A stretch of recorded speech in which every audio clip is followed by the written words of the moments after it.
let's see if this one works well. Yeah, I think it should be good. Test 1 2 3. Test 1 2 3. Let's see the video, audio. Everything looks good. Can you tell me if you can hear this sound?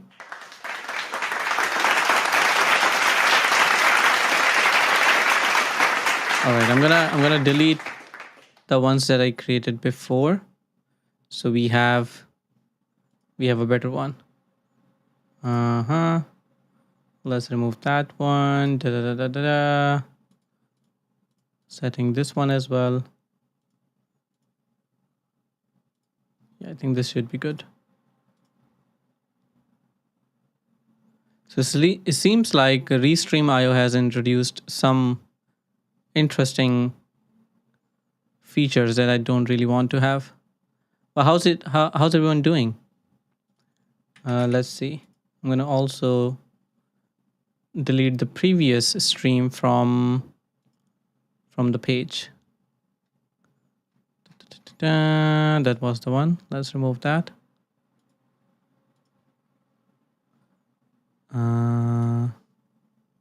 Let's see if I can also go to cover.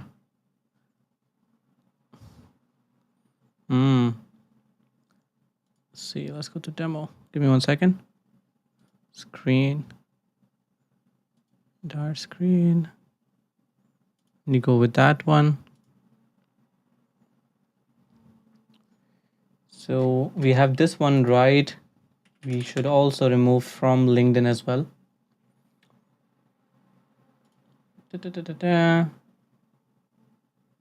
Let's see.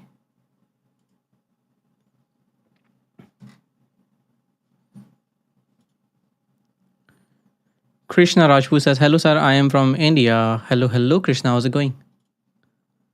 I'm learning Angular 19. Great. Are you learning it from my course? Or where are you learning it from? Are you learning from the Angular documentation? So I'm just removing the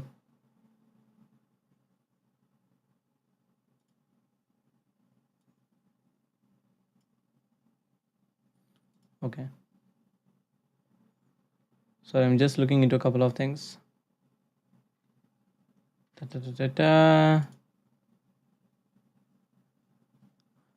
All right.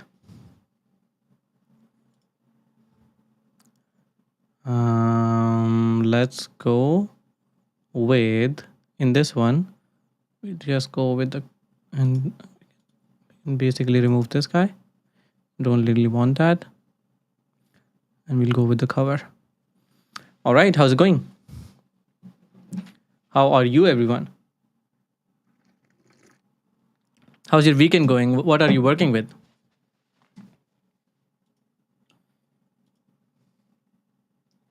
I'm going to also push some changes into what I was working with.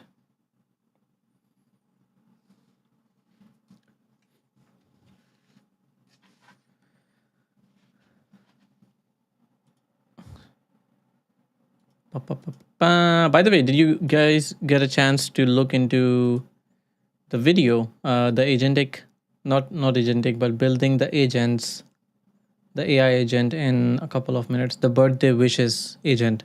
Did you get a chance to see that?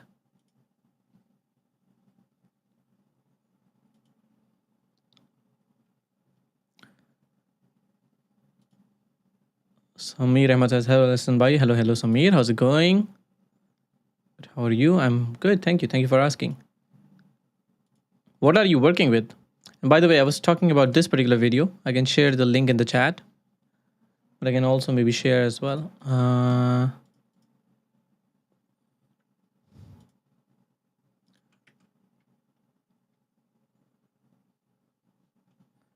And has anyone of you looked into the agent development kit from Google? Or no? I'm going to also try some things. So give me 1 second. Okay, so that works. Good. I'm going to quickly check my sound as well. Arctis Nova Pro. There we go. And let's see if this works as well. By the way, if you want to try out some of the things, some of the sounds that we have in the stream, you could try either of these commands. I think they should work.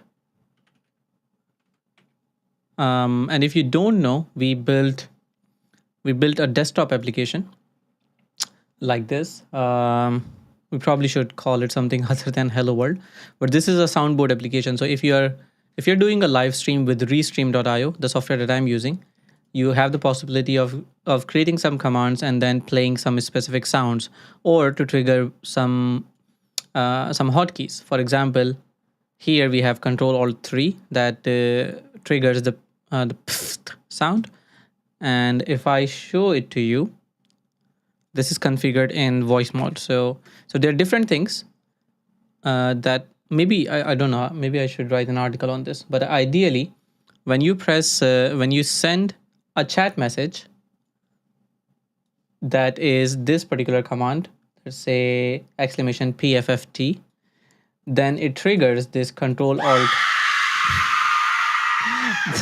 Then it triggers this Control Alt 3, and then that Control 3 triggers this one. So you can try out these commands in the chat, but be generous, so to say. All right, Stockholm.explore. Where are you based in Stockholm?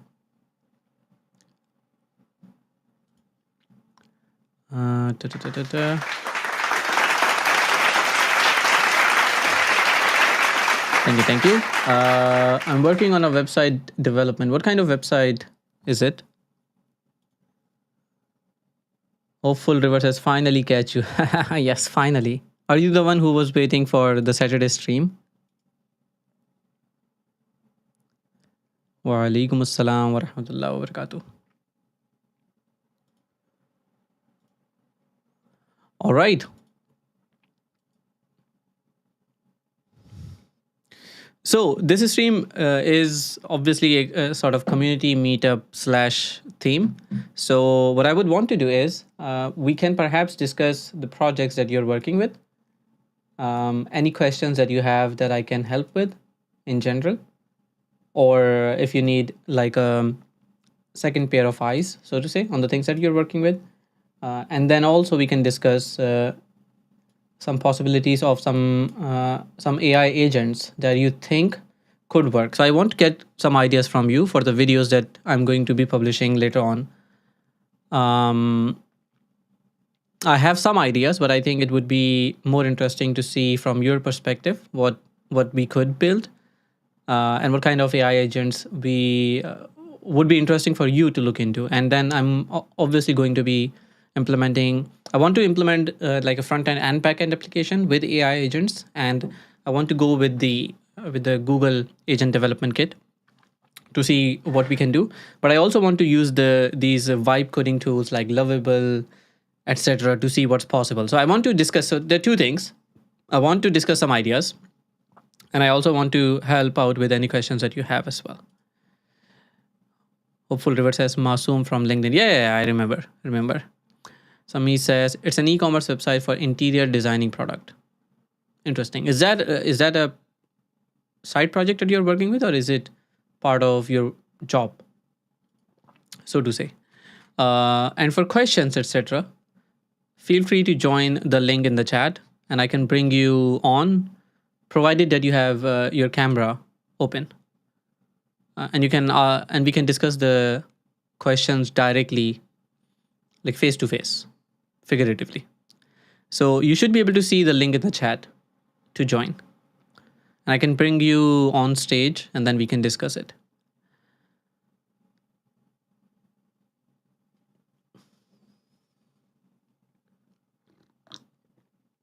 I'm not sure if I can pin this in the chat. Let's see. No, I can only mark as favorite. That's not good. Well, that's fine. I'll also put this in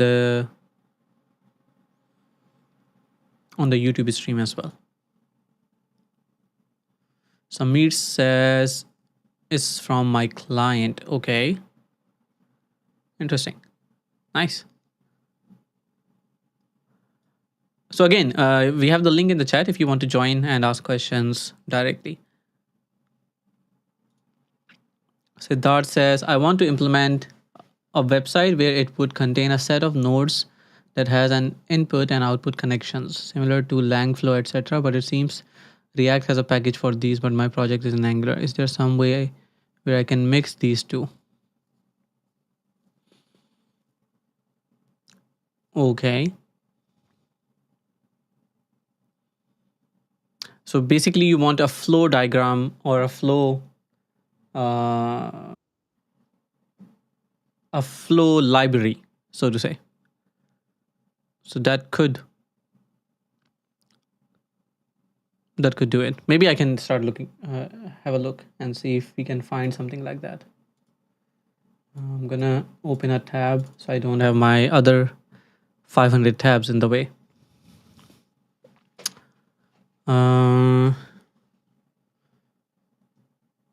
Good. Masoom, do you want to come on the stream? And do you have the camera or no? Can you write in the chat if you have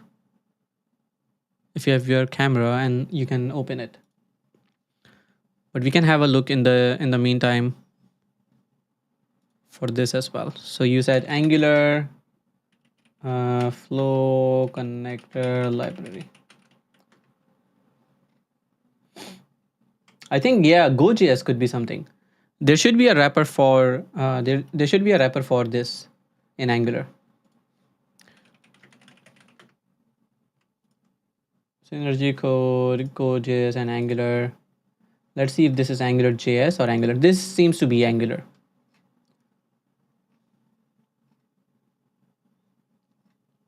Yeah, I think you could be, you should be able to use it. Shall we try to create an application quickly and see if that could work? And Siddharth, we are looking at your project for this. So let's say want to create an app in Angular that uses Go.js with Angular. We can also give the link as well. Based on this. And allows us to create flows, connections with inputs and outputs by either interacting with the diagram canvas or with the canvas or dragging and dropping.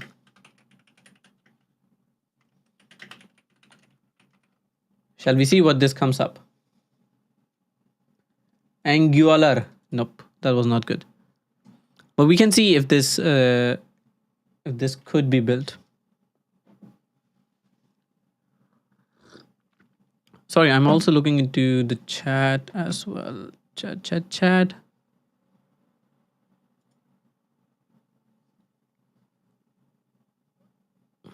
Private chat. Masoom, can you check the private chat?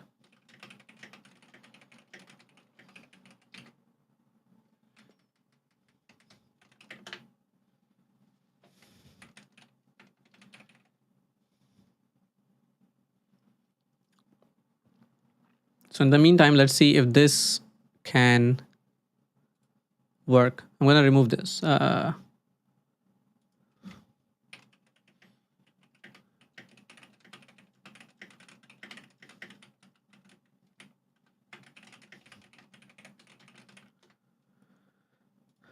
Okay, so let's see. It updated the package.json. If I look at the package.json right now, let's see. So it uses Go.js at the moment. It doesn't really use the, I don't see a particular Angular side of it, but it seems like it's probably going to create the component. So it uses Go.js behind the scenes. So here it's using the import Go.js. I probably wouldn't do it like this if there's no other way around. Maybe I'll do it this way, but let's see. What does it say to import it? Like my diagram component is here. Sync node. Where do I import from? No. Go.js. That's gonna be a bit tough to find. Okay, anyways, let's see what this comes up at the end.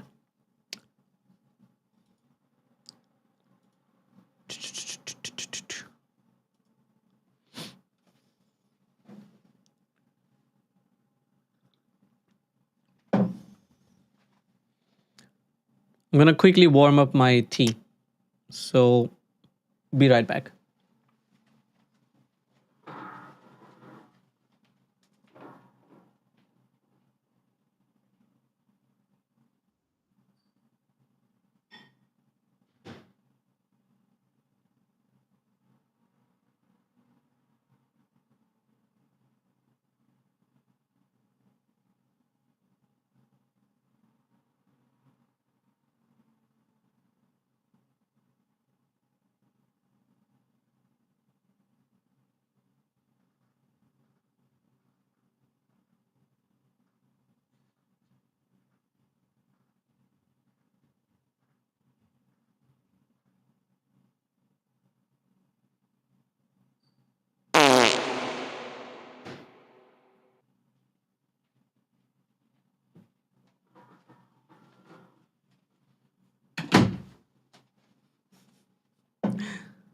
Okay, I heard that. What happened here?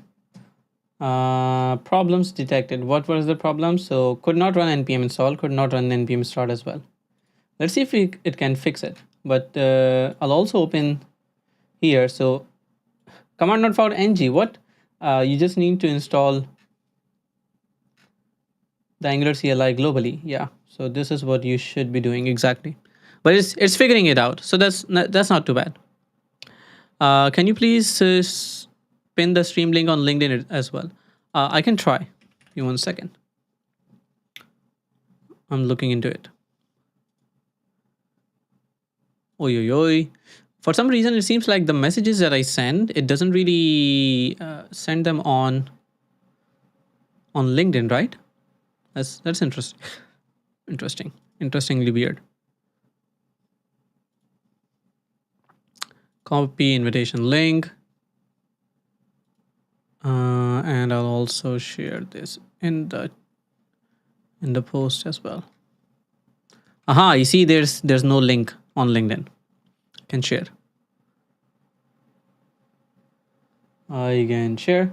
And now what does it say? No preview available. It tries to run it. E-access, a bunch of problems here. We'll see how that goes. But Masoom, are you ready so I can bring you on the stage? And I don't know if you have your camera enabled or not. So we can go by the sequence. We have people coming in.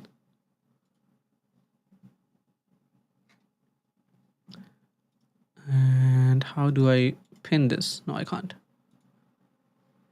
All right, good. I'll bring you on stage in the meantime when we have this happening. So let's see if I can go back and then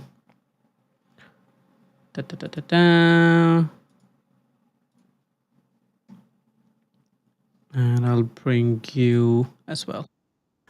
Assalamu alaikum. Hi Hey, guys, Walaikum Assalam. yes, how's it going? It's going well. What Good, about good. you? So green. I like it. It's very Which catchy one is color. it? Is it a razor one or Yeah, it's yes? from Razer. They usually have the green one. So what are you working with these days? Basically, I was working as a Mm-hmm. software engineer at a startup Mm-hmm. in Pakistan, Which city? Hey, Lahore. good, good, good. Uh, Recently, we meet at Texas event. Okay, okay, okay. Was it? There It's a you dev have fest, right? Or present no? Gemini meetings, AI talk. Okay. Yes, yes, I remember. I think that was a series of dev fest events. So one of them. Internet lost connection, reconnection.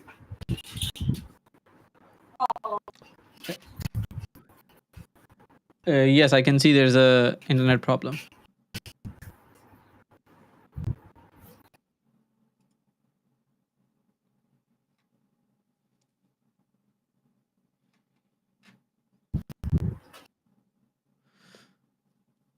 I think there is still some problem with the internet connection on your side, but you can try without the camera and see if that helps. But I can also bring you back. Yeah. All right. Let's see. Is it better now? Yeah, it seems better. I was back now. Yes. Yeah, I was experiencing the internet No error. problem. I know. I've lived all my life there, so I understand. That's fine. So yes, you were So mentioning about the. I think it was a Dev Fest event, right? yes, yes, Google Dev Fest, And have you always and been in Lahore or? yeah, yeah, I was a permanent resident at Lahore. Okay. Awesome. Great. And one thing missed, I right now I am a senior software engineer at my office Mm-hmm. and managing the whole website from zero to n. Okay. Good. Good. Good. So so basically, I have Mhm. bunch of questions. Sure. Go ahead. Go ahead. First of all, I was very worrying about how to select the ORM. Once you're working with SQL databases, then you have to go with a specific ORM, and we have bunch of ORMs in the market like Type ORM, Drizzle, and some Sequelize, very big names, and Prisma as well. How we can select the perfect ORM with our backend app? Yes, I think so. I personally don't think there's a perfect solution to anything, so to say. Mm-hmm. I think there are a bunch of factors of selecting any particular technology. Mm-hmm. One of the major factors would be the competence that you have within your team. If your team is already equipped with, let's say, Prisma, and you have a constraint to deliver value, deliver or ship the project, or you have a tough deadline, or if you're working for a client who has to, get investment and they want to show something really quick, then you won't Mm-hmm. be choosing the technology just on the fact of, okay, this is faster, or this is something new, or this solves a lot of problems, because you don't have the competence or you don't have the time. So you would have to always measure, where do you stand. On the contrast, if you have the possibility to explore new things, then you can Mm-hmm. look into, okay, which is more performant, and also the scale of the application Mm-hmm. as well, or Okay. the organization of the team as well. So I don't think it's there's a sort of universal answer to this. It as a lot of books say, there's no perfect Mm-hmm. architecture. There's always trade-offs. So you Mm-hmm. need to see, like, what is the best case situation for you in this scenario. For me, I always go for Prisma because I'm very comfortable with it. I've not tried out Drizzle or the other things so far. But what has been your experience, or what So have we you been have we using? have we have two strategies. Hmm. One is code first approach, and second one is schema first approach. Hmm. Are you comfortable with schema first approach or code first approach? That's an interesting one. I think it's more towards, for myself. I usually go with the I would say schema first approach. For example, in the last video as well Mm-hmm. that I shared, Mm-hmm. I think, again, both have their pros and cons. I think when you go Mm-hmm. with code first, you have Mm-hmm. the possibility to manage it, and you have a fine grain control over it rather than the schema Mm-hmm. itself, because that doesn't dictate it. Then also it depends Mm-hmm. on how many teams are going to use it. Are you comfortable with pushing frequent changes on a code based approach Mm-hmm. that could hurt other teams, or you have a way for gradually going with the migrations as well that doesn't affect a lot of those things. So it also depends Mm-hmm. on like where is your schema or where is your library situated, and Mm-hmm. how you proceed with that. I think that also plays a big role. But for me, I usually go Mm-hmm. with the schema first approach. Schema. Okay, perfect. Hmm. Recently, I am working with TypeORM, Hmm. which is very comfortable with Nest.js, Hmm. backend framework. So, Hmm. fr- from previous 3 months, I'm using TypeORM. Before that, I also worked with Prisma. Hmm. The reason to move on Prisma to TypeORM is that Hmm. Prisma is little bit resource hungry, and Okay. I have to manage a large product where TypeORM and SQLize would be the big names in the industry. So due to that reasons, I would have to lose Prisma and move on TypeORM. Hmm. And the reason, also one reason is that I would like a code first approach, and Prisma will force that you you would have to use schema first approach. First, you have Hmm. to design schema, and then go ahead write the code. On Exactly. the other hand, TypeORM will give you the flexibility. While writing code, you will be able to update the schema, and you will have the freedom to change the schema, as well as we also have the freedom in Prisma. But Hmm. TypeORM would be more flexible as compared to Prisma, and Prisma would be a little bit more resource hungry when it I comes think to I the agree with deployment part. the. Yes, I agree with the resource hungry part. That could be a case. I've not Mm-hmm. tried it against other things, so I'm not really sure about that. Mm-hmm. But just a quick question on the code first part. When you go Mm-hmm. with the code first approach, Mm-hmm. and you say you can update the schema, or you can update it just based on the code itself, does that mean that if there are five different teams and they're all working on the same code base, they're able to modify. Can you please repeat your question? Yes, yes. So I you missed the mentioned part. that we when we go with the code first approach and there are five Mm-hmm. different teams working on the same project, based on how they have written their code, and I've not worked with code first approach too much. As I mentioned, I go with the Mm-hmm. schema first. But just to understand, if there's different sort of code accessing, let's say, a certain kind of entity, let's say product, and a lot of people are trying to add or retrieve different properties based on it, Mm-hmm. does that end up in, let's say, if multiple teams using multiple properties on product entity, does that create a lot of properties on the product entity in that particular case, or? Sorry, I have to interrupt you between in Mhm. the question, No problem. because I was working at a startup, Mhm. and we don't have multiple teams working on a single product. I have not experienced this No, no, thing but in I'm my asking career. theoretically. If I'm working, because I work at a company named Scania, and it's Yeah, yeah, huge. I know, So I know. if I use type ORM in this case, or if I use something that is a code first approach, what happens Mm-hmm. theoretically if multiple teams are working on the same thing? Would the code that they write change Mm-hmm. the schema based on the code itself? For example, some team says, okay, I'm creating a new product and it has address, or not address, let's say price, quantity. But then another team goes and says, no, it also has variant as well, like different variants of the product. Mm-hmm. And then also some people say, let's say department or availability, so to say, which Yes, yes, departments it it will, is. it will change the schema. Okay. And I am assuming it also then handles any conflicts. For example, if one team Yep, tries to yep, delete yep, that, another uses it. yep. Okay. If there would be the chances of conflicts, to avoid these things, we would have to write the migrations, Mm. Okay. and the other teams would have to run the migration in order to successfully make the connection with database. If database have the conflicts, database schema have conflicts. Okay. Okay. That makes sense. Cool. Then and I think and I'll. this Hmm? And this migration part is the thing where it's very important point when we Hmm? are going to select the ORM. Hmm?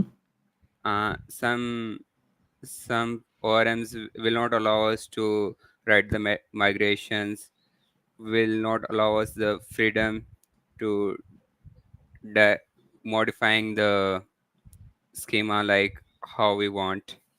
Hmm? Did you got my Okay. point? Yes, I do. Okay. Okay. So I think other guys are waiting. Yeah. Thank you so much for joining. Okay. Is there Thank you. anything else from my side? No, no. I think you're good. Thank Mm-hmm. you for joining and thank you for anticipating the stream as well. Also, Let's keep in touch. thanks for joining me No problem or though. inviting me in the stream. No problem. Good to see you again. Okay, thanks. Bye bye. Bye. Siddharth, do you want to come on the screen? Shazib Zain. Wa alaikum assalam. How's it going, Shazib? Yes, Siddharth. I can't hear you. It's either me or it's either you. Let me see if it's you. It should be you because I was just hearing the other guy. It was me. Yes, So, okay. like, yes, now it should be audible. Yes. So, is there a way I can share the screen? Yeah, it seems to be the case. Yeah, you should be able to. Okay, yeah. Let me know once you can. I can share my screen. So, Yes. Now we just a see you. brief idea. So, we have this thing, particular project where we wanted to set up a set of workflows, and we Hmm. want to make it as non-technical as possible. So, any person should be able to, design the workflows and configure the workflows. Hmm. So I came up with this suggestion, like where well, Landflow and these other websites have this thing where you can configure workflows, based Aha, on this okay. set of nodes. Mm-hmm. So it just made sense at the time, and we wanted to give it a try. So we have checked with a couple of available packages. Poblex was the one thing of all the available packages in Angular that has just what we want, if not Okay. better. So I could just show you a quick demo, if that's fine. So they have this workflow, so you can drag and drop different components, you can bind them in, and then you can Hmm. test the workflows. So you can see they have some good animation and all. Hmm. Okay, so that's what, like, you can configure the workflows and then you can publish. Everything is a JSON based, so later you can configure your Commanda server or something, to work based on the JSON. So it Okay. differs from work, like, from for different workflows, it works accordingly. Hmm. Now the problem becomes is the examples they have given and everything. It seems like they have taken an approach that is far more advanced that my team can handle, or for a given shorter timeline. Hmm. So we were not able to, like, receive reproduce the same level of detail. The closest we could get is, to have the nodes just have an input and output connections, and this is the sample thing we get. So the brief idea was you give NS input, you can choose to what is it, decide whatever the transformation is, and Hmm. you can just test the workflow. So all the connected nodes, it will run and it will what is it, make the changes. So here you can see it worked with capitalize. You can change to uh, uppercase, so everything will be uppercase. So this is asynchronous in process also. So just to show, like, if you make any API calls, that will be it will be waiting for that to complete and then move on to the next node. Now the problem comes in, like, so this is basically the idea. Like, the Hmm. problem comes in if you wanted to further extend. Okay, this package doesn't offer much more, like, developer friendly, if I could say. They do have, several examples and all, but they have very much limitations when using a standalone components. Okay, which we need in the what is it, our project uses standalone components heavily. So here they have very much tight flexibility when we are using. Change detection doesn't work as intended and all. So the other one was React has this thing. Okay, they have this called React Flow. Okay, so this works similar to this thing, and they have much more what to say enriched features, I could say. And Hmm. there are a lot of samples that I can just plug in, and then I can extend the what to say feature to. Okay. I did check with Go.js, but I don't think Go.js is something that we are. It's more like a chart and diagram designer, but not to for this purpose. Uh, Hmm.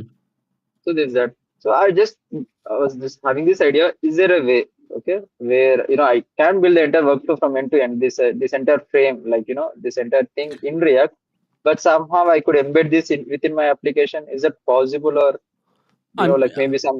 Yeah, yes, it is. I continue. mean, so there are two things. One is you can use just the iframes to have an app that's hosted somewhere, and then you can Yeah. basically embed this. Now that has to share what I mean, the same authentication, etc. So you have to look into those. If Okay. not an iframe, then you can also look into something called micro front ends and module, something that we call module federation. Um, Okay.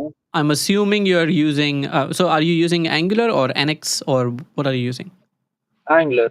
Angular. So it's just a regular Angular project based on Yeah, it's Angular just a workspace. regular Angular project. Yeah. Okay, you can also start looking into NX itself, and I think Uh, there are easy ways to migrate to NX. Yes. okay. But it's, yeah, like I did try it next actually, for as part of this micro content only. I think, yeah, one of us, yeah, Mm-hmm. this is what it is. Mm-hmm. So I did, but you know, a lot of like it has a like kind of what to say, learning curve where like it would take some time.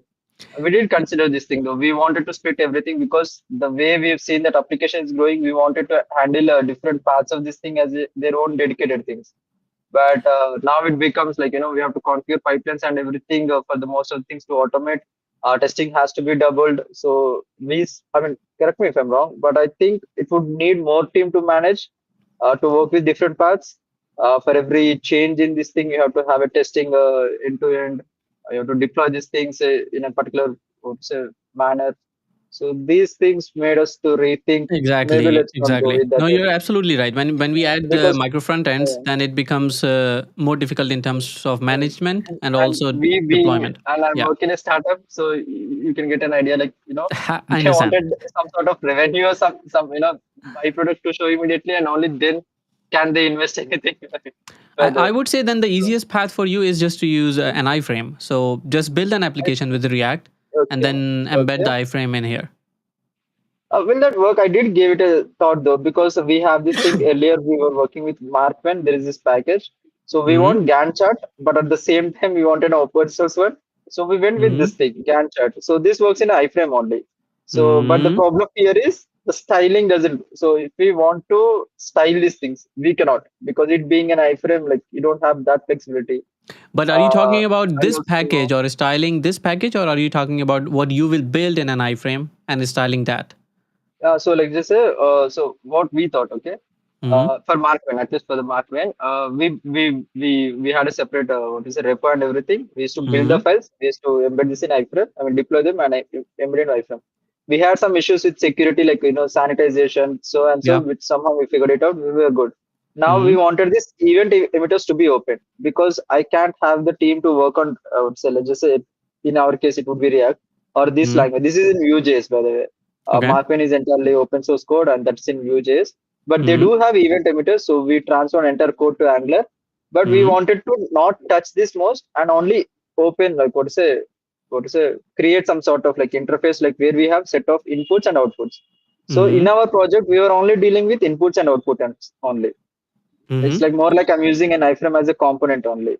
Okay. I have a set of input and output. Is that something that possible with this thing? Or correct me, like I can explain, maybe I can simplify if I made any confusion. No, so from what I understand, if you are using so the Mark when Mhm. it's a library, right? That you use Yeah, in a it's a React lot. application or a Vue application, if I understand Yeah, correctly. yeah. So when you Wow. have the Vue application, can you style the Vue application with Mark when or no? We can. So what I did is that I've just put the entire code in the cloud, and cursor, and like I've had it rewrite everything in Angular only. I had to like Aha. so we kind of converted everything, and we had certain limitations and all, but again somehow we gave it a good attempt, and we were able to run the entire thing within Angular only, within Angular framework. Aha. So, but Okay. that's good. We didn't want any other developers to pitch in and make the changes, because now it's like it's working, but I don't know why. We don't know why and how. So we just made set of like input and output declaration. That's all. So in iframe, I would do something like they have this particular how to say that event listeners type of thing, you can say. So something like if you see that someone is scrolling, or we have custom events, like if you drag or something. So if Hmm. you do Hmm. this dragging, Then we are just capturing those events in Angular within our project. We were just Yep. handling this interface. So whatever drag event, we were just working with this thing. So this is just static thing. Like what we did done with this Angular, we didn't touch it. We just had this input and output, say listeners, you can say, or components. Sorry, decorators or whatever. So we were just interacting with that. So my question here Okay. is, if I build this thing in React, okay, I can drag Hmm. down and drop. Is there a way, okay, even if it's within Wi-Fi, where I can expose certain events? So within the Angular application, I'll configure that thing. Like, let's just say if I selected on test workflow, I might have to run something in my within my Angular application, and then I want to pass it down to React thing. If Where that would makes you sense. be dragging and dropping from? Would the drag and Uh, drop also be in the iframe itself, or would it be in the Within the Angular iframe application? only. Within the Within the iframe only. iframe. So Yeah. the only thing that you want to tell the Angular app, which is let's say the parent application, is what's happening in the iframe to perform Mm. certain action, if I understand Yeah, correctly. yeah. So for example, yeah, I said right, like this all works in a JSON. Like we want it to be JSON based only, Yeah. so that we can make it dynamic in the backend. So based Mm-hmm. on certain JSON, like we can configure different workflows. Let's say I Mm-hmm. have email notification. I have what to say, I guess if, any particular API call. I want to have it basically anything, any API call. So I Mm-hmm. want that JSON to be available from like within the Angular application also. So if I Okay. do iframes and all, like how is that I can emit certain things so that my Angular application can use, or my Angular application can take control of this iframe and do certain overriding things. Like maybe when someone selected test workflow, I want Angular to have control on what to do. There are different ways to this. One could be that you use. I think there's a post message API Yeah, that post message. Yeah. yeah, that connects within the browser. So from the iframe to the parent, that's one of the ways to do Mm-hmm. it. Another way could Mm-hmm. be having a socket connection as well that you could have Mm-hmm. from the main application and to the Okay. iframe, to the application that's running in the iframe as well. So for example, the iframe emits whenever the user, let's say, creates a session or goes to the diagram, you can essentially start using either the post message API to send message back and forth, or create a Mm-hmm. socket channel on the backend, and then Mm-hmm. that socket channel basically communicates from the iframe to Angular and from Angular to the iframe. I think that's one of the things that you could do. So look into socket as well, and I think socket is a nice approach, so to say. But Mm-hmm. then also you have different things like if you're using something that includes polling instead of sending Mm-hmm. socket messages, so you can also do Mm-hmm. polling as well. I think that basically doesn't end up you having a lot of sockets in your backend. So it's not a, Mm-hmm. a concurrent connection, so it's not as heavy as making API calls, so to say, every few seconds. So that could be Mm-hmm. something that you could look into. But I think if you just use an iframe, having the Mm-hmm. React application with that library, and then use the post message API, I think that should solve your problem. Okay, okay. Okay, I guess I could just start with this thing, but if you could, can you just tell me? So let's just I've set up an enter React application. So Mm-hmm. set up the React application. This will just Mm-hmm. take a minute. React app. So what would I do? I would just build this thing, Mm-hmm. build it and deploy, I guess, and embed the URL within iframe, Yes. within my within iframe, in the Angular project. Angular app, and communicate with, I guess, communicate with referring to parent via sort, I guess, via sort, or sorry, via business areas, the connection. Yeah, so is that how? Okay, Yes. okay, okay, Exactly. okay. Yeah, yeah, I guess I could get started on that. Okay, because it just I couldn't see a lot of what is it articles or anything as such. So just to give me an idea. So I really didn't know like how to proceed with this thing. No, But that's I'll fine. I think definitely. because it's a very specific use case, you will probably Mm, know it from someone who has done something similar. So I've yeah, yeah. had experience with such Oh, okay, cases. Hmm? okay, okay, awesome. Yeah. If you could answer one more question, Sure. is that fine, or you want to move? Yeah, go ahead. Yeah, okay. So we have these agents. Yeah, we were working with agents. So we have set of, basically in our company, we want to try everything that's out there. So for the use cases we have, we want to, start integrating AI within our applications as possible as we can. We Hmm. wanted to stay ahead in the industry and all. We've tried with MCPs. Okay, recently 2A came in. Uh, Not similar, but I guess kind of I think. Mhm. We tried with the knowledge bases. It ends up knowledge base on like this knowledge base. This is the chatbot, you could say. We just upload set of data and user can communicate. We tried what is it with vectorized approach. Sorry, vector DB. We tried vectorizing data, and then we tried this Neo4j. It's something to do with the way it With stores the graph data is database. within Yeah. yes, yeah, graph DB and all. And that's all. Now, these were the things we tried. Okay. Now the problem is knowledge base is as far as it goes. I mean, I could just say it's just a chatbot at the end. Okay. Mhm. The other thing is, I guess, history analysis, summarize. I guess summarize or analyze the history. So let's just say you have some sort of data. We can analyze and summarize this thing. So one doesn't have to, know an idea like going through set of things. Mhm. Uh, and we want it to be some sort of way where it should not be the AI integration should not be a replacement of set of APIs that we could just call. So let's just say we wanted to have some sort of a query, like natural language query thing. So instead of selecting some buttons to filter data, let's just Mhm. have just Jira. Okay, I wanted to see list of tasks of a particular assign. I could Mhm. either select some buttons, so it will filter the data, or I can just query it in English language. Mhm. Show me the list of tasks that Siddhartha has worked on. Okay. But again, here we're just replacing a set of APIs to make it like to work with it, but it's not really an efficient way. Mhm. If that makes sense. We wanted something that like for example, summarize or analyze the history. So I Mhm. want to analyze his like based on his task completion, his task, what is it, like how effective he was based on the past data. There's just a Mhm. task force session for 10 hours for him, and he has worked in 8 hours. So that's an improvement. So next time I have a more immediate task, AI Mhm. can suggest this person based on his historic data, he tends to get things done quicker. So this is not something that I believe AI can do. It can Mhm. analyze this thing. Sorry, it's not a thing that an APS can do because it can just give you the data, but it cannot analyze.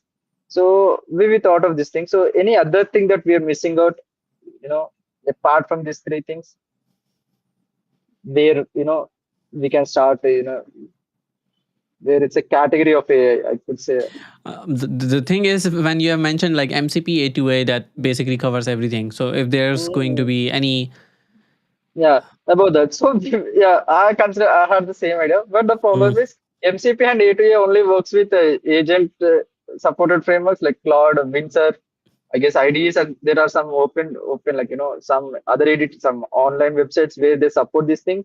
But mhm. I integrate it within a chatbot? Like it doesn't work, right? Does it work?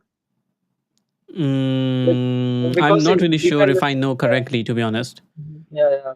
Mm. So because MCP it works only with agents. Like I just go open cursor and I just ask for I have an MCP. I ask it. It can do multiple what is it? Multiple calls to the tools or resources, and then it can get the data. It can summarize the data. But Yes. if we wanted to embed in our application, now that has to be an endpoint. So I call as some endpoint. It has to do all the things. It just have to summarize and give me the final output. Mm. That's somehow that I didn't find anywhere, and that made me thinking, what is this MCP for? Like Mhm. for what people are using for? Like how they're using? I mean, is it only for this cloud? This where the applications that work with agents is that all? Like No, we no, cannot no, no. I embed think this in the application. idea is still that you have a base agent, and then that calls the tools. So you have an agent and then tools. So the tools that we have, those are essentially based on the MCP protocol, or Yeah. yeah. And then so you have to have an agent still based on a large language model that knows which tool to use. Now Okay. that could be in the chatbot, or that could be in anywhere essentially, or just exposed in an endpoint, for example. So let's say just a few days ago, someone from Team Angular was streaming a smart shopping e-commerce application in which they would just go and type in the chat, add everything in the cart, which I can make a smoothie with or a banana shake with. So that essentially calls an endpoint, which triggers a large language model, which goes to the particular tools that it seems fit or makes the API calls from the database, so to say, and then essentially comes back. So I think that's going to be the usage based scenario. So I think you would have to come up, instead of maybe how I would approach it is, instead Mm-hmm. of creating things based on, okay, what can I create, I would probably see the problems that exist, and then Mm-hmm. if we can solve that with the tools that you're building, so to say. So I would say look into like the persona and the user research on who's going to use the tool, or who's going to use the flow, what kind of applications are they struggling with, what are they currently working with. One of the examples that I was thinking was like a coffee shop where a person goes and asks different question, or let's say any particular shop, they could Mm-hmm. ask for, if you go to a restaurant, you could ask for anything from the menu, you could ask for deals, you could ask Mm-hmm. for let's say the contact person or the contact information of the manager, let's say something went wrong. You could Mm-hmm. ask also for let's say compliance, or verification of the ingredients used, for example, for me, are they halal or not, so someone that knows all those things. Mm-hmm. So you could imagine multiple either agents handling that information, or in an agent to agent communication, or you could imagine different tools that have this information to get from an API, and then Mm-hmm. gives the answers. So I think those kind of things could be what you look into. Mm-hmm. Okay. Okay. Yeah. Okay. Just to finalize, like, so these are the only things that are out there in AI, right? With what you can do with AI, a RAG application, or I mean, just being like, I just want to like boil it down to like how it ends up to. Yes, I Like, think since it's like it's just really a bunch of agents and tools at the end. that, I think yeah, there right? could be Yeah. like image generation, image understanding, Vision. multimodality. Yeah. Okay. That could be one of the things. Yeah. But Okay. apart from that, I don't think there's much apart from this. Yeah. Yeah. Right. Yeah. Okay. Hmm? Okay. Yeah. Yeah. So yeah. That summarizes. I'll just give it a try. Yeah. Okay, Thanks a lot for the no problem. tracking me Thank you for to. joining. Cool. I'll let you go. All right. So I think we can move. We have all already been up for about an hour.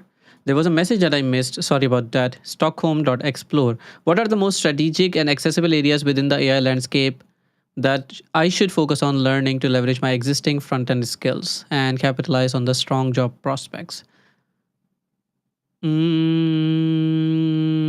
I would say that using AI within your front end application to solve real problems would be the key. For example, you should look into if there are if there are AI agents, or if there are. I'm trying to see if there's anything that solely requires the front end. I think it's going to be really difficult to have just the front end skills. For example, HTML, CSS, and JavaScript, or TypeScript, for that matter, and then working with AI. What does that mean? So if we just talk about the front end, then you could create, I don't know, different UI libraries, different UI elements for chat, for generating images. Imagine yourself creating something, whether be it open source, so everybody can use that. I would be really happy to use something like that, or you make it paid and you sell it. That includes anything that you could imagine being used in different AI applications. So to say, for example, if there was a story generator application that could generate a story like Dungeons and Dragons and something, and then there's like steps to go forward, you could create these kind of elements, or HTML elements, or panels, or storyboarding, timeline component, etc., etc. So you could use your front end skills to help others who are using AI within the application. That could be one of the things that you could do. Otherwise, you could build applications that use AI for demonstrating others that you have worked with AI. For example, you could just use, I don't know, AI to work on some backend, expose some endpoints that uses something in the something. But the key or the juice of your project is the front end in that case. So you have a beautiful front end. It has story flows, it has different pages, it has different widgets. All of them work flawlessly together. You have animations, you have micro animations there as well. Those are going to be the things that you can show for job prospects, so to say. again, I think it has been almost a decade now when this has changed, that the front end skills don't really mean HTML, CSS, and JavaScript. It essentially means, or it's not just the UI, it's actually handling the state within your application. It also is testing your code as well when it comes to front end. It also is knowing the web APIs. For example, what's available on the browser. We have so many web APIs in Chrome that is available also on other platforms as well. So knowing those things, creating performant applications, monitoring web performance, working on core web vitals, that is really essential for SEO. I think there's so much just in the realm of front end that could be learned, and you can essentially work on that. But specifically to AI landscape, I think you could enable the companies who are working with AI, or the teams who are working with AI, with certain widgets, UI elements, UI libraries based on Tailwind CSS, based on Daisy UI, based on, I don't know, Shad CN. There's so many things that that people usually use. And you can also target different platforms like Next.js, like Angular. We have React, we have Vue, we have Svelte. So the possibilities are a lot, to say the least. I hope that answers the question. Okay, I want to look into something now. I was working on an AI agent application before, and I wanted to see what we can build with that. So if I can hide this one, and if anyone wants to join the stream for having a question answer face to face, you can join via this link. You can also see that in the ticker as well, but I'm also gonna copy and paste this again so you can see that as well. Let's see. And this seems to be going fine on WhatsApp, Rumble, YouTube, and Twitch, as it should.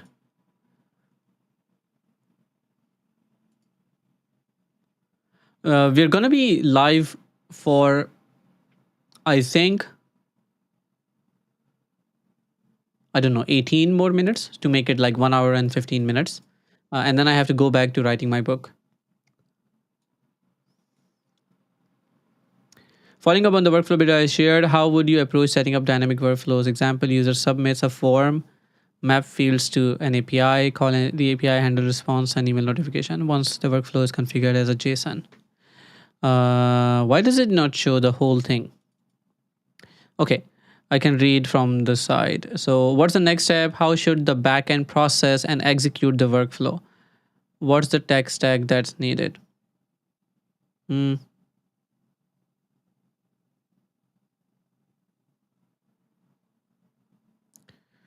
All right, I'm having a look at the chat. So submits a form, map the fields to an API, call an API, handle the response. Okay, so I think the idea here, let me quickly open it. Give me 1 second. Let's see. And you're gonna see tons of images that I have for my book. Let's come here. So we are talking about a couple of things. So you have, I think, a couple of things that you have mentioned here. So you have submits a form, and then you said something like, I'm gonna bring it up again. Yeah, so submit a form, and then you have fields to an API, call an API, handle response, send an email. Let's say we have send email here, and we have a bunch of APIs. So what the form has essentially is a bunch of APIs like this. Okay, so you can have multiple APIs here. What this could return, what this could do, I think the tech stack doesn't really matter. I think here the coding matters much more. So you could have each item, and I'm going to zoom in a bit.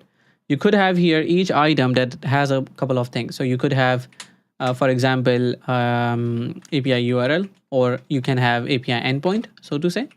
API endpoint, or you can have a URL. I think you can use the name of the endpoint or a unique identifier.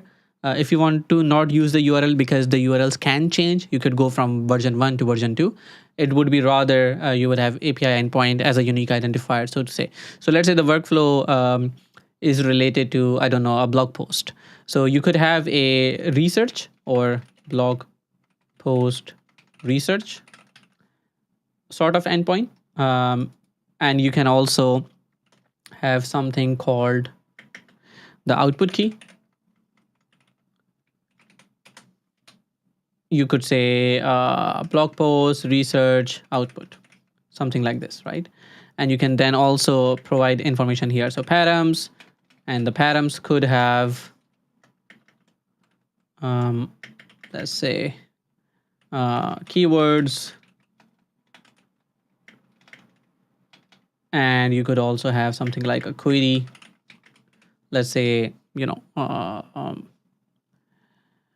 write blog post on AI agents, something like this. This is something that you can get from the form. Now, once you have this, you can essentially have multiple endpoints based on the workflow, the connections that you have. And this could be a single dimensional array, two-dimensional array, depends on what your workflow is. But essentially, you can handle it based on the code that you're writing. So you would have multiple endpoints. You would have params for those endpoints. They don't have to be the same, of course. And then what you do is when you send this JSON, or you have this JSON in the database, and you trigger a workflow and you get this out, then you know which endpoint to call. Which endpoint essentially, for example, blog post research, here you could also have something like post to LinkedIn.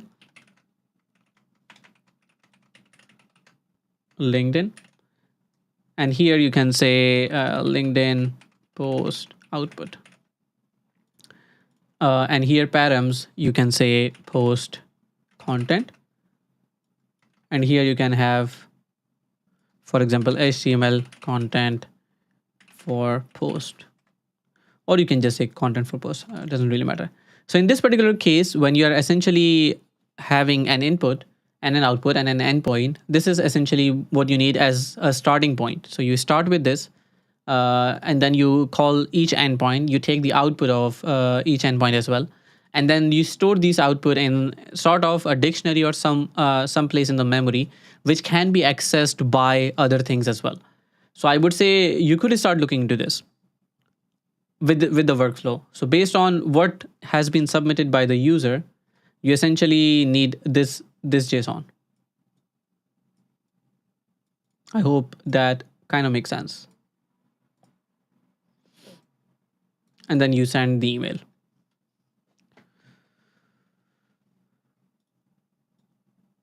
Wait, what happened to this? Cheap viewers on Streamboo. Nope, don't want that.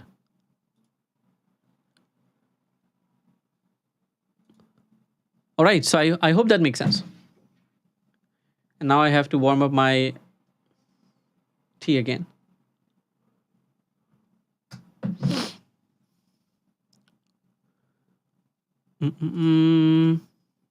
Siddharth says, can I say something like this? Store workflow as a JSON to DB. For every event, we'll have a listener, which will be a service function. The service looks up in the DB for the flow, check the event and the condition, and call.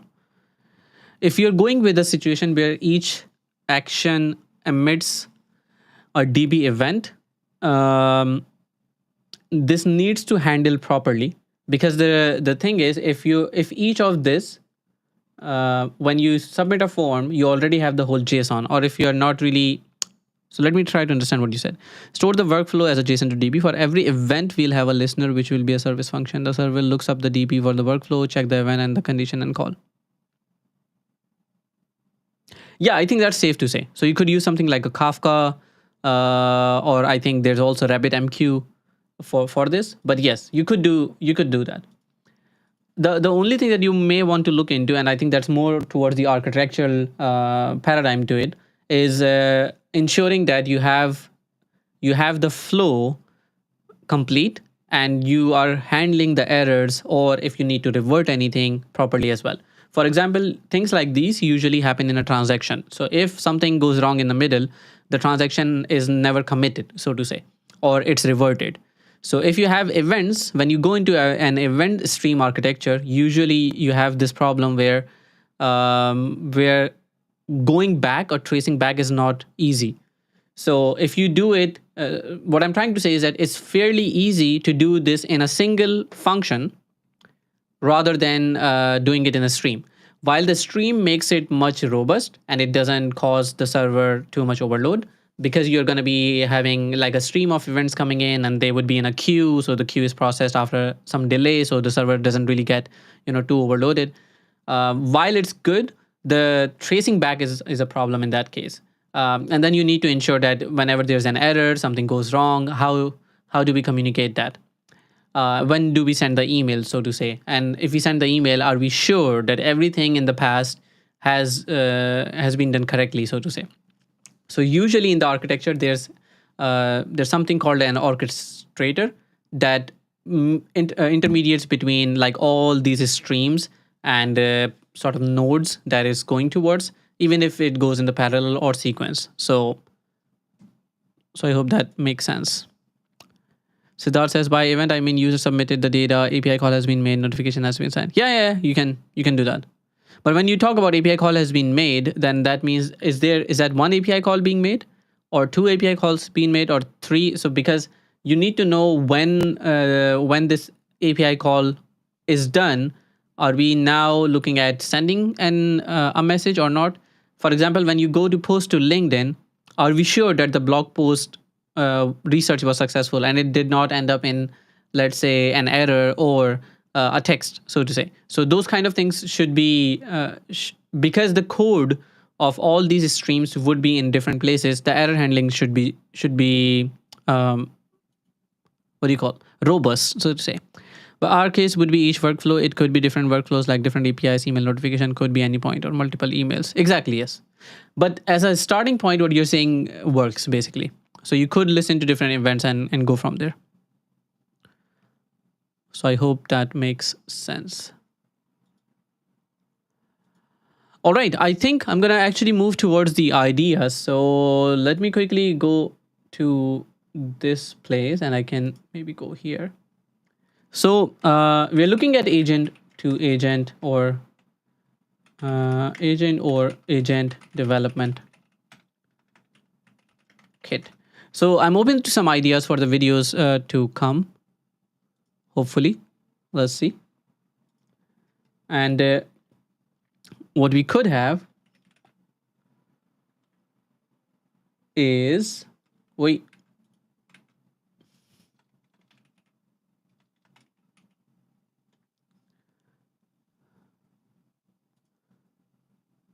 I got the gist. I can pick up from this. Thanks for the help. One last question: is there a way we can use ShadCN itself within Angular application, which often is not up to date? No, I don't think so. I think there's an alternate to ShadCN, which is quite up to date usually.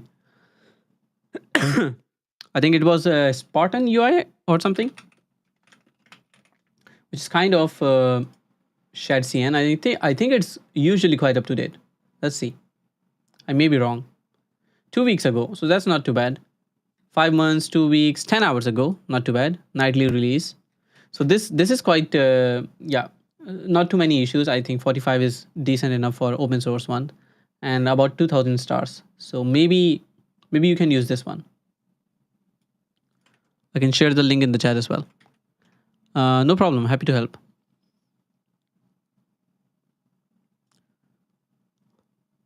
Good. Awesome. So back to the agent to agent thing. One of the things that I was thinking was, for example, we had a marketing ad research campaign agents. This could essentially have a, I'm thinking now. I did something that I have forgotten now. Give me 1 second.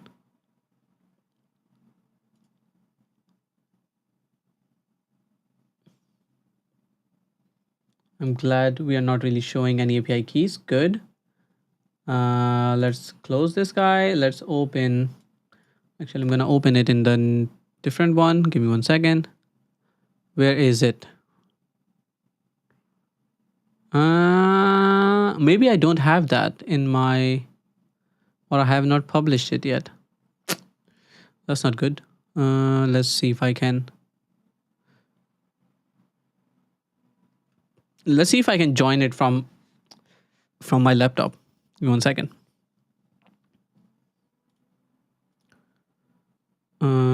Stockholm says, thanks for the detailed answer. One more question. In your view, what should be the roadmap to get acquainted with AI tech as of now to get a feel of the landscape? Ooh, that's a tough one. I think it depends on how much do you want to get into AI. If you want to have it as your career, then I think you would have to go from the basics. So learning the machine learning algorithms, you would have to learn artificial neural networks, recurrent neural networks, and then all the things that go with. Yeah, with that, I don't want to go too much into technical details. Primarily because I don't know a lot of them myself, but I'm trying to learn myself as well. So we have like that path where you go from the beginning. There's a really good course from someone called Krish Naik that you could start look into, and surprise, surprise, that's an Indian. So a brilliant, I would say, tutor. AI course Udemy. I think last I saw he had like I don't know, 60,000 or something students. That's amazing. 69,000 or something like that. Oi, wait a second. Is that the one that I'm in? Maybe this is the one I'm in. Let's see if I can try to find. And I can also share my screen. Give me a second. So this is the guy. Yeah, 170,000 students. Not a problem at all. Where can I see the courses? Now I'm confused if I have this one, or I'm pretty sure I have this one. Let's see how many people are there. So this one has 18 though, definitely not this one. This is the one. Yeah, last time I checked it was like 69,000, and that was not too long ago. It was like last week or something. I'm gonna quickly share in the chat as well. So yeah, I would say go through this course. It's humongous, and there's a lot to learn in here. I think I am.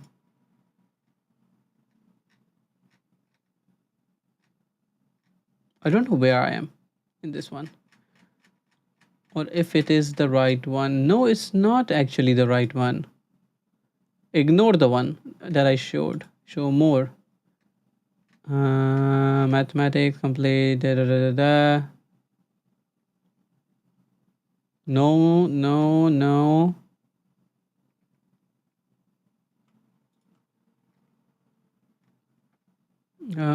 Wow, how many courses does he have? Give me 1 second. I'm gonna quickly check. It should be in my laptop. Da, da, da, da. Complete generative AI course with LangChain. That's the one. Yeah, that's the one. So yes, 61,000 students. So that's the one. You can start looking into this. I think I'm somewhere around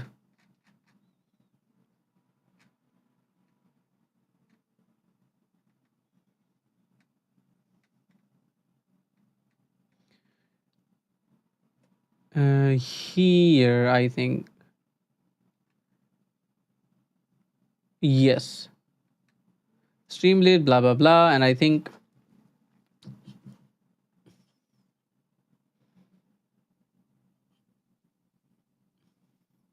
section 15, LSTM. Yeah, so here. Yeah, recurrent neural network, something like this. So I'm somewhat here, and it's like so much to go from here. So I would say that could be one of the things that you look into. Otherwise, I would say just start using AI and then learn along the way on how to use the tools. For example, here we have aistudio.google.com. You could go here, you could create something that you could use in your front-end application. For example, you can use sentiment analysis, you can use something like different endpoints. For example, if you were creating, so most of the use cases is basically working with a chatbot. So you could create a chatbot or something that gives you a response like a chatbot here, or things like creating a simple sentiment analysis. For example, here you could say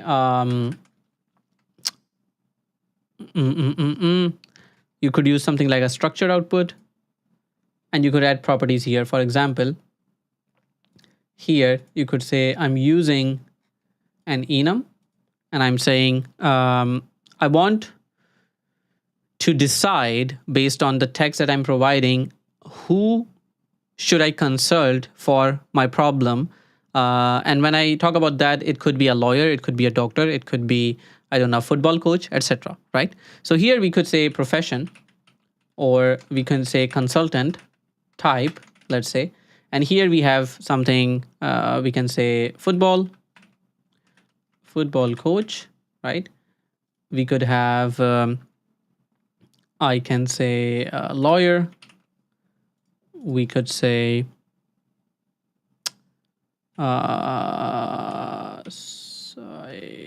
psychiatrist, if that's the right spelling, hopefully. We could also have general, no, not general physician, medicine expert, right? And then let's say this is the kind of response that I want from AI when I ask a question, and then I can use that in the backend. So if I say, I'm not sure how my will should be, who should I consult? And then I run this. And now you can see here, you have consultant type lawyer, right? So this is a really simple example that is using the large language model that we have selected here. And then it gives the response exactly how we want it, right?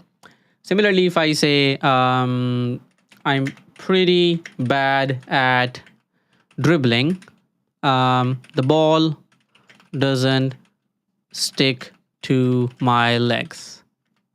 Okay. True to some extent, but let's say. So here we have the consultant type football coach, right? So here we have something that is using AI and it's giving us meaningful response that could show something in the UI correctly. It could pick the right thing from, let's say, a select box, or make a right API call based on the data, because from here I can just put if else conditions and I could then go from there, right? What's great from here is that you can also go with, for example, grounding with Google search, function calling, etc., etc. But you would probably have to disable this one. But regardless, let's say we are using structured output. Now, if you wanted to use this particular exact thing in your backend API, you could essentially just go ahead and use the code. I think you can probably get it from here. So now here you have this. And you can see it from, you can either use Python for it, you can either use JavaScript from it, or REST API or AppScript, etc. Doesn't really matter. So let's say you're using REST API, right? So here you have the model ID, you have the generate content API. We're calling it this for some reason. Then we have the request that we are sending. I'm not sure how my will should be. So it's essentially sending my questions as well. You can use your own questions here as well. And now here is the important part. So here you can use, you can define to Google, because here we could set it up from the UI. When you're making an API call, you're setting it via your request call, that the configuration for this AI model is this. You have exactly this schema that you need to use. And then you just make this call. And once you make this call, it's essentially going to be responding with the same thing. So I would say start here. Ooh, this one is TypeScript. Nice. But I think I would also have to give the project ID and location ID somewhere. Do I have to give that? Where's my API call? And we install Google Gen AI. And then you have an MIME. And then you have this guy. Now I'm actually interested in trying this out.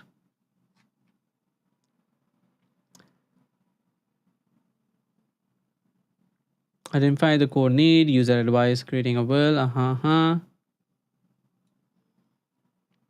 Interesting.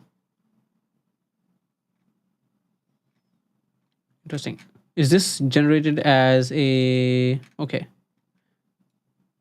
Okay, so these are this is the response from the thought process. Kind of makes sense.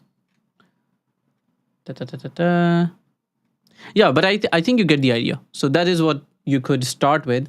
Start using AI tools like this one. You can also start looking into implementing web-based large language models. There's also something called Web LLM. Web LLM, high performance in the browser. I'm sharing that in the chat as well. So I'm about to explore it myself a bit more than what I know.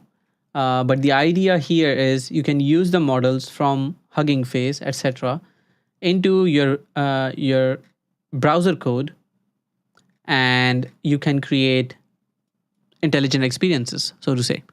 You can see the link right in the chat as well. So you could use AI in your web projects for things like audio. So you can have like voice recognition as well. You can also, I think, you can also do summarization. You can also do classification as well. So all of those things, or finding grammatical mistakes, so to say. So those could be something that you could work and learn when it comes to the AI realm. I hope that makes sense.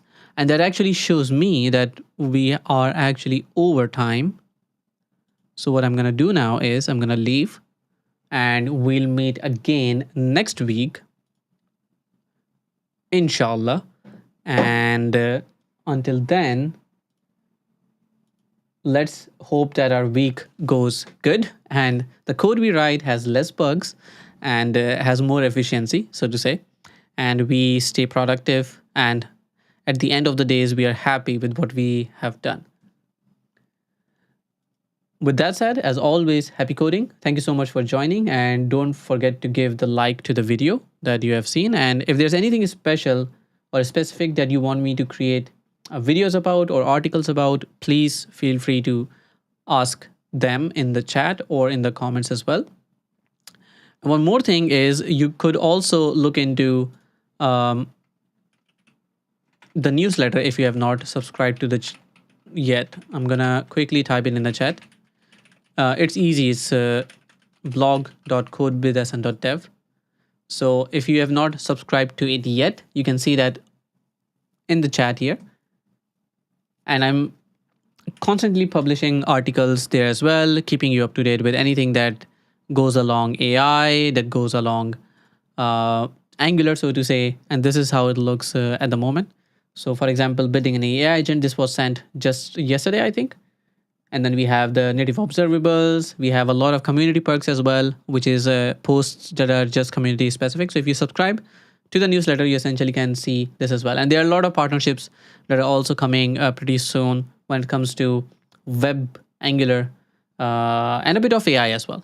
So keep in touch. And also I can probably share this as well, which is the free Google prompt engineering guide. So you can also start looking into this as well, just for the reading purposes. All right. Good. So with that said, thank you so much for joining. As always, happy coding.